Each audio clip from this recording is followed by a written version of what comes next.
Fala galera, tudo bem com vocês? Então hoje a gente vai falar um pouquinho sobre a Primeira Guerra Mundial, tá? A Primeira Guerra Mundial, que vai de 1914 a 1918, é o primeiro grande conflito com proporções mundiais que nós temos na história, tá? Um conflito que é resultado, basicamente, consequência do processo da Revolução Industrial, já que, para entendermos a Primeira Guerra Mundial, não podemos deixar de esquecer e não podemos deixar de lembrar da corrida imperialista que a Revolução Industrial provoca na Europa durante o século XIX. Então, as disputas econômicas entre os países, principalmente a corrida, para quem chegava primeiro, no sentido de explorar os continentes africanos e asiáticos, principalmente, vai provocar uma intensa disputa entre os países europeus nesse momento, já que eles tinham duas grandes necessidades, o mercado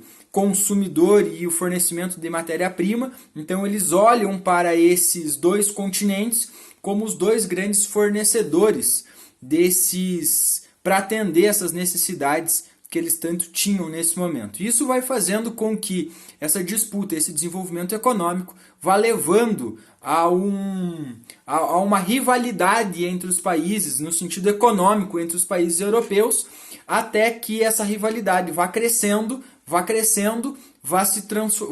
tomando uma proporção cada vez mais forte, e acabe levando então a esse conflito que vai ganhar proporções mundiais em 1914 a 1918. Então, um dos grandes antecedentes, um dos grandes fatores que levou à Primeira Guerra Mundial é a corrida imperialista. Essa disputa entre os países europeus, pela industrialização, pelo desenvolvimento econômico, vai levar a um desenvolvimento muito forte do sentimento nacionalista, um sentimento usado pelos países para justificar as expansões econômicas. Então justificavam como a necessidade que eles tinham dessa expansão, dessas conquistas desses territórios, como uma necessidade de sobrevivência para os seus países. Então eles começam a desenvolver um sentimento de defender esses territórios. Isso vai provocando com que os países europeus comecem a olhar um para os outros literalmente como rivais. E esse sentimento nacionalista vai provocando e vai fazendo crescer durante o final do século XIX, início do século XX, um sentimento de revanchismo entre os países. E claro que esse revanchismo também nasce de conflitos e disputas pelo imperialismo. A Guerra Franco-Prussiana em 1871, as disputas imperialistas do leste europeu, quando a Rússia também decide entrar nessa corrida, quando alguns países decidem então dar cabo e dar início a grandes projetos de expansão.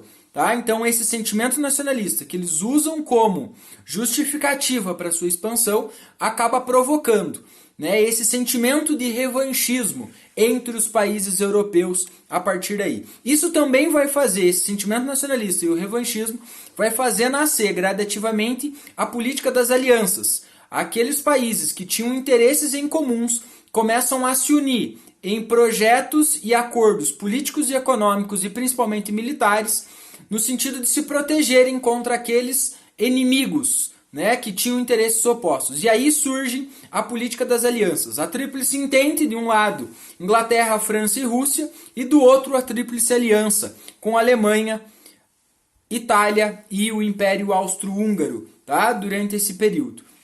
Só o período que a Primeira Guerra Mundial ela não vai ter literalmente uma justificativa para acontecer, já que precisamos levar em consideração que esse revanchismo não era uma justificativa para o acontecimento de um conflito. Então precisava um pretexto para a guerra. Isso vai fazer com que, durante esse final do século XIX, início do século XX, a gente viva o período que nós chamamos na história de período da paz armada. É um período onde os países europeus começam a ver a guerra como uma solução para esses impasses, para essas disputas econômicas e para esse revanchismo que está crescendo, está se desenvolvendo dentro do continente europeu, mas nós não temos um motivo para fazer a guerra.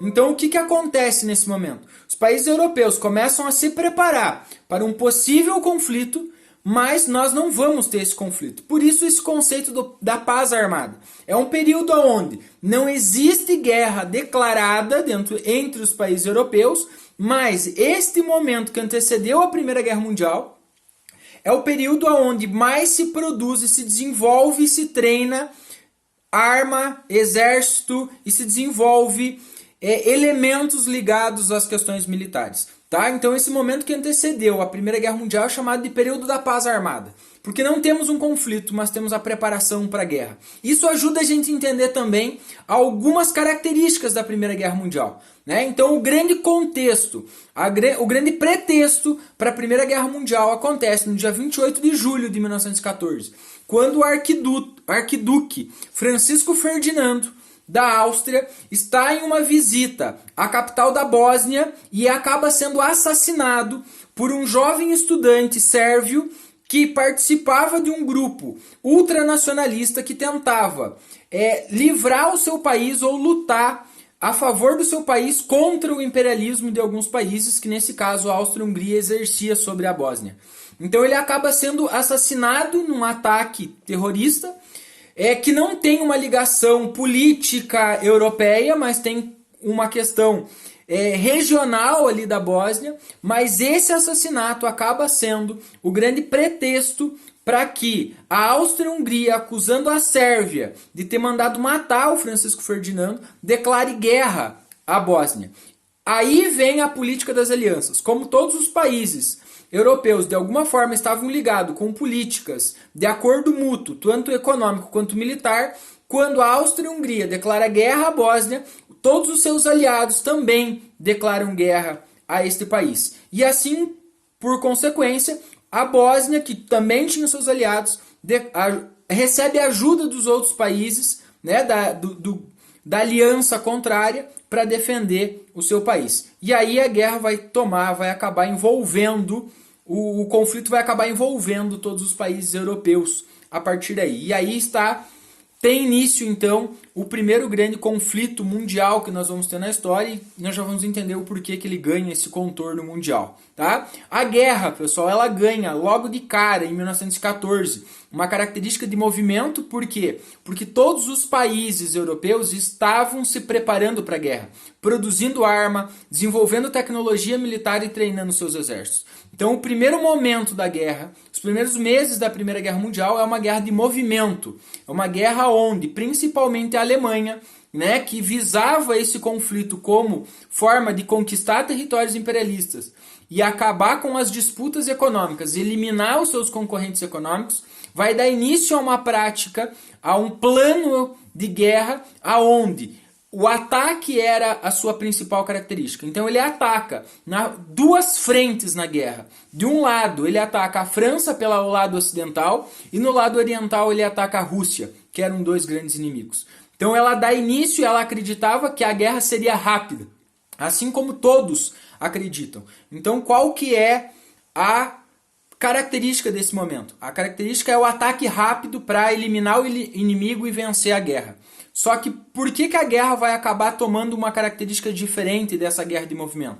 Porque todos estavam se preparando para a guerra. E quando eles começam esses ataques, eles se dão conta que há um equilíbrio das forças, né? Porque tanto um lado quanto o outro tinham um bom preparo, uma boa tecnologia militar. Então isso vai fazer com que a guerra acabe se equilibrando e a Alemanha seja surpreendida, porque não consegue rapidamente derrotar os franceses e os ingleses do lado ocidental, e os russos resistem muito mais do que a Alemanha esperava. E aí a guerra acaba levando e se estendendo por um tempo muito maior do que eles esperavam nesse momento. E aí, a partir do final de 1914 para 1915, a guerra ganha a sua principal característica.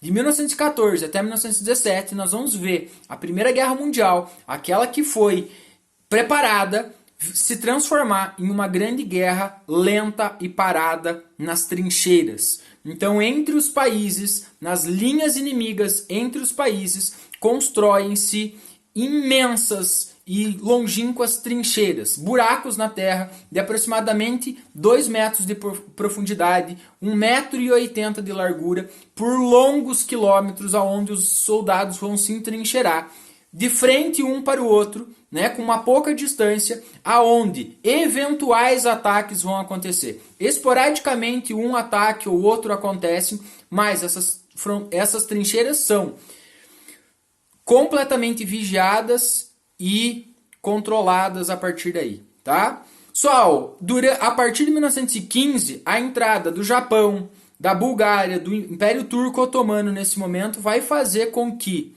a guerra comece a ganhar um contorno mundial. Por que ela se transforma em mundial? Porque nós temos países de todos os continentes participando desse conflito. E isso é a primeira vez que acontece na história. Então, países de todos os continentes do mundo estão, de alguma forma, envolvidos nesse conflito. Tá? A Primeira Guerra Mundial fica com essa características das trincheiras até 1917. O ano de 1917 nós temos um desfecho e uma mudança que vai levar a guerra a ganhar um novo contorno e uma nova característica.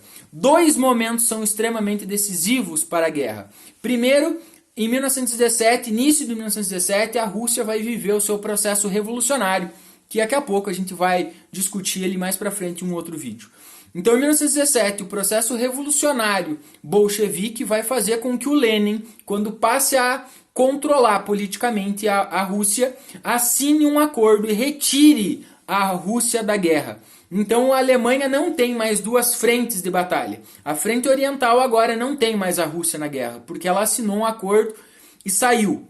Então, ele concentra toda a sua força no lado ocidental para enfrentar principalmente os franceses e os ingleses, né, do lado ocidental do país. Só que em 1917 também acontece algo que vai levar à entrada dos Estados Unidos na guerra. Tá? Por que os Estados Unidos entram na guerra? Por dois motivos. Primeiro, em 1915, os submarinos alemães, que é a Primeira Guerra Mundial também, é a inovação da tecnologia armada.